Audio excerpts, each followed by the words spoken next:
Hello friends, it's Alina, and in this video we are going to be talking about 5 things you need to know about the spring equinox. So if that's something that interests you, then let's get started.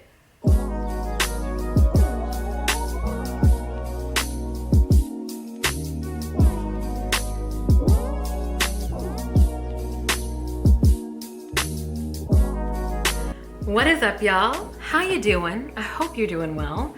In this video, we are going to be talking all things spring equinox. What exactly is it relative to us on Earth and the cosmos? How different spiritual traditions around the world acknowledge and align themselves with the equinox. How we can align ourselves with nature. I'm also going to be adding some journal writing prompts at the end of this if you kind of want to dive deeper into the more mental, spiritual themes of the equinox.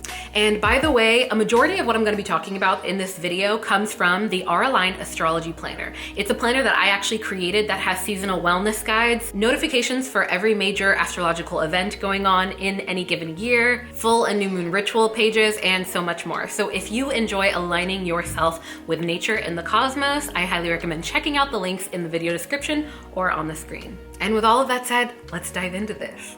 So the spring equinox usually occurs either on March 20th or the 21st, depending on the year and your time zone. And for the Northern Hemisphere, this marks the beginning of spring, longer days, and the beginning of the new zodiac year. And as the days get longer, the snow melts away, spring generally is seen as a time of renewal, fresh starts, and love.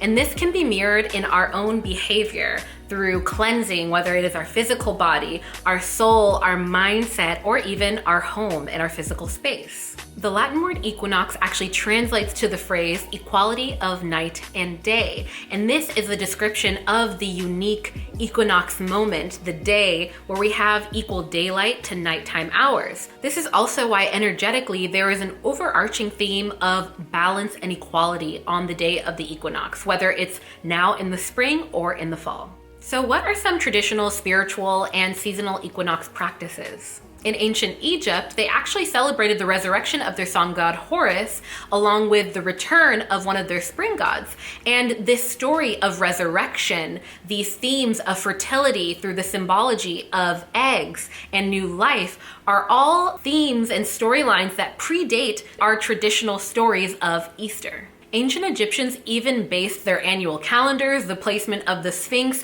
and the pyramids of Giza, the Great Pyramids of Giza, which predate most ancient monuments that we see around the world, the Mayan temples, the Stonehenge, predating all of that. They aligned it with the path of the sun, specifically beginning during the spring equinox. All of these things are very important African cultural and historical reminders to celebrate new life, fertility, and the abundance of nature once it's able to flourish following wintertime.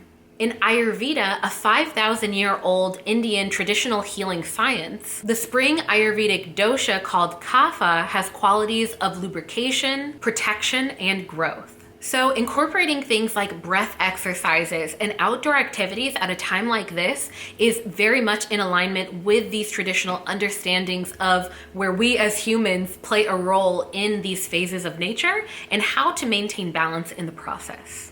And finally, in traditional Chinese medicine, the spring season is seen as a time that is optimal for cleansing ourselves, both physically and spiritually. This is because in traditional Chinese medicine, they see how our emotions and thought processes can impact our physical health, where they see certain negative and positive emotions can be stored in different organs of the body, where different types of health conditions can then manifest. So incorporating seasonal foods that help to cleanse the body, exploring gentle ways to detoxify not only our physical body, but our mental state through meditation, talk therapy, journaling. If you had any sort of emotional hiccups or things that kind of came to the surface over this tail end of the winter during Pisces season, astrology season of emotions, where we have this water sign coming into play, these are things that we can start to bring up and process and explore why we've held on to them. That way they can be catalysts for growth. Next, how to harness this energy from a holistic perspective. Get outdoors. Finding new ways to explore the outdoors, whether it's hiking, visiting the beach, visiting the park, going for a walk. These are all different ways that really help to get our body moving and actually helps to really support a lesser known aspect of detoxifying the body. Oftentimes when you hear the word detox, we can associate it with toxic tummy teas that are really just laxatives, and we don't really look at the holistic approach to how we can actually help the body release different byproducts from digestion, from being sick, from being stagnant and stationary and sedentary during these winter months. So as we move, not only are we getting more vitamin D from sunlight, which actually helps to improve our immune system and prevent autoimmune responses to different pathogens, but we also are helping our lymphatic system. Now, our lymphatic system is actually very dependent on gravity. It's very dependent on our body's movement, and its primary function is detoxification. It actually lines our circulatory system. And when our body eats different types of foods and there are byproducts that don't serve us, when our immune system fights off pathogens or invaders and needs to get rid of the byproduct of that process, when we stay hydrated and so many things, our lymphatic system comes into play to help drain all of that out and send it out into our urinary tract, into our bowel movements, into our sweat glands. And so movement is a very, very vital aspect of detoxification and getting our body sort of reset during this new phase.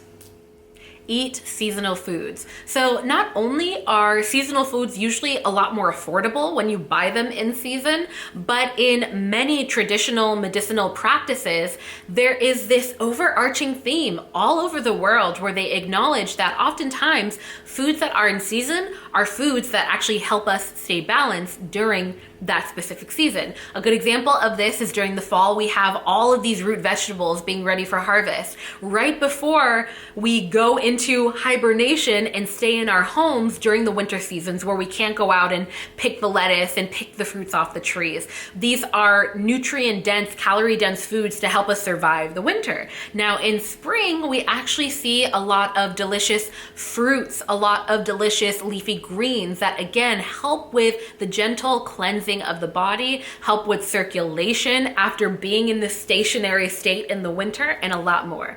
So be sure to check out the list that I've put up on the screen and screenshot it if you'd like. Next, stay well hydrated. Going back to the Ayurvedic practices, another aspect that is highly encouraged during this time is enjoying delicious and hydrating teas, like hibiscus tea, for example. All right, y'all, and finally, let's dive into these journal prompts. So like I mentioned at the beginning of this video, majority of what I'm talking about comes from the Auralign planner, and along with the seasonal wellness guide that are within them, I add in journaling writing prompts for each new season that are aligned with the themes of that season. So these writing prompts are not in the planner, and if you want to dive even deeper, I highly recommend you checking it out. But these are a few additional ones that I wanted to add, that way you can all enjoy them if you really want to right now. So what I'm going to do is read off the journaling prompts, and once you see them on the screen, I invite you to pause the video, write them out, and then unpause it, complete the questions, and then we'll come back.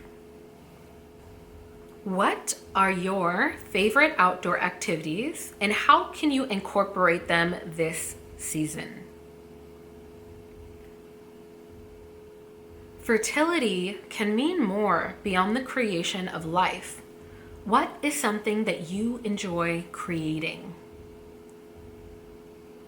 All right, y'all, if you made it to the end of this video, please comment 3 plant emojis. They can be any plant, or write in the comments what came up for you during this video. If you've noticed any of these energetic themes in the past, maybe feeling called to get out more or anything like that, or if anything came up for you when you were journaling. I would love to know. And when you engage with my videos, you're not only telling YouTube that you enjoy content like this, but you're helping a small creator like myself continue to grow.